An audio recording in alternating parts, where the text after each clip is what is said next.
see you at the movies. I see you with your lipstick on. Assalamualaikum warahmatullahi wabarakatuh. Perkenalkan, nama saya Septira Cahya Barka.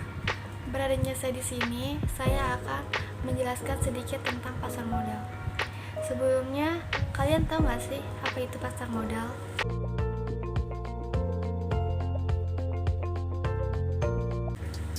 Pada dasarnya, pasar modal tidak lebih jauh dengan pasar tradisional karena di sana terdapat pedagang, pembeli, dan transaksi jual beli. Pedagang di pasar modal disebut dengan emiten dan pembeli di pasar modal disebut dengan investor. Pasar modal lah yang menemukan emiten atau pihak yang membutuhkan dana dengan investor, pihak yang memiliki dana lebih. Sebagai contoh, untuk menjalankan suatu perusahaan atau memperluas jangka usaha, perusahaan membutuhkan dana yang besar, bukan? Nah, dana tersebut diperoleh dari masyarakat atau investor dengan cara menjual surat-surat berharga perusahaan tersebut. Sehingga pasar modal dapat diartikan suatu mekanisme yang mempertemukan antara penawaran atau emiten dengan permintaan atau investor untuk melakukan jual beli modal. Secara umum, pasar disebut dengan bursa, sedangkan modal yang diperjualbelikan disebut dengan efek atau sekuritas. Sehingga pasar modal di Indonesia disebut dengan Bursa Efek Indonesia atau disingkat dengan BEI.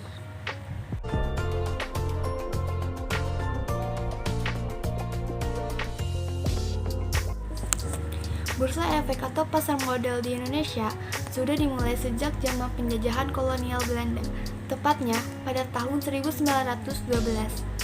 Untuk mengakomodir kepentingan kolonial Belanda, yaitu FOC.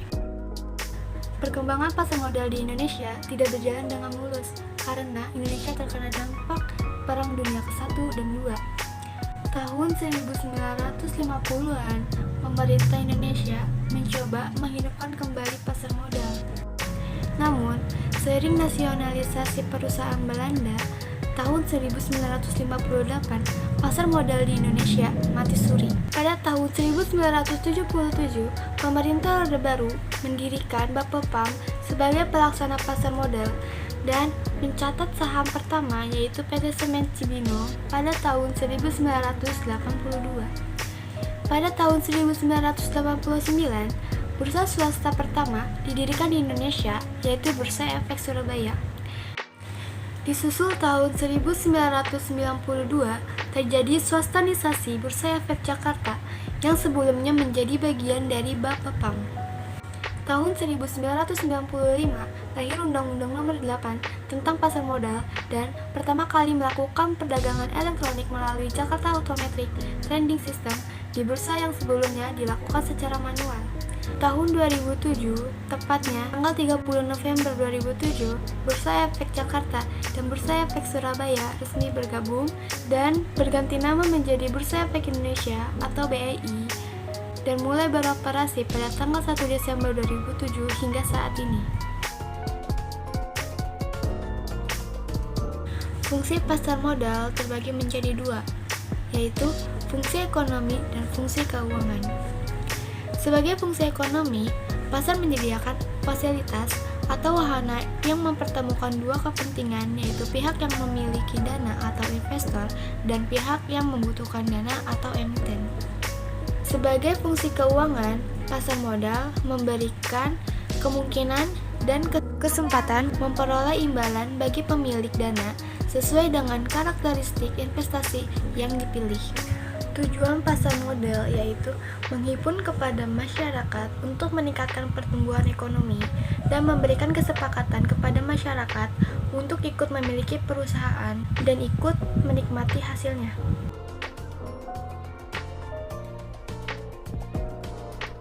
Ada dua jenis pasar modal, yaitu pasar perdana dan pasar sekunder.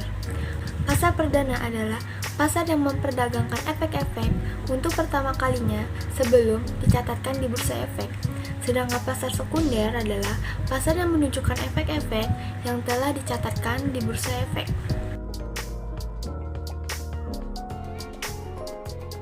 dan terdapat beberapa produk pasar modal, yaitu ada saham, obligasi, RAI, waran, dan reksadana. Saham yaitu bukti penyertaan atau kepemilikan dalam suatu perusahaan yang memberikan hasil investasi yang bersifat variabel, tergantung dari kemampuan investor dalam mengelolanya. Investasi ini memiliki resiko dan keuntungan. Keuntungannya adalah pemegang saham mendapatkan tambahan modal atau capital gain dan memperoleh dividen. Dan resikonya adalah tidak mendapatkan dividen, tidak mendapatkan modal tambahan, bahkan perusahaan tersebut bisa dikeluarkan dari daftar bursa. Obligasi adalah efek surat hutang yang memberikan investasi bersifat tetap selama periode tertentu, bisa dari perusahaan koperasi atau dari pemerintah. Dan resiko obligasi ini lebih rendah karena investor mendapatkan kepastian jumlah yang akan diterima pada saat jatuh tempo. Investor juga memiliki hak klaim pertama jika emiten dilikuidasi. RAI atau surat berharga yang memberikan hak bagi pemodal untuk membeli saham baru yang dikeluarkan oleh emiten. Waran atau surat berharga yang dikeluarkan oleh perusahaan dan memberikan hak kepada pemegangnya untuk membeli saham. Sama seperti pasar modal yang lain, RAI dan waran sama-sama memberikan keuntungan berupa capital gain atau sebaliknya capital loss. Reksadana yaitu wadah yang digunakan untuk menghimpun dana dari masyarakat pemodal untuk selanjutnya diinvestasikan dalam portofolio efek oleh manajer investasi. Dan keuntungannya, tingkat pengembalian yang potensial dan pengelolaan dana oleh manajemen profesional. Meskipun saat ini reksadana menjadi pihak favorit untuk berinvestasi, bukan berarti tanpa resiko ya. Pasar modal atau bursa efek di Indonesia hanyalah salah satu yang ada di dunia, di mana sejumlah uang berpindah di dalam maupun keluar dari suatu negara. Itulah mengenai pasar modal yang dapat saya sampaikan. Kurang lebihnya mohon maaf. Wassalamualaikum warahmatullahi wabarakatuh.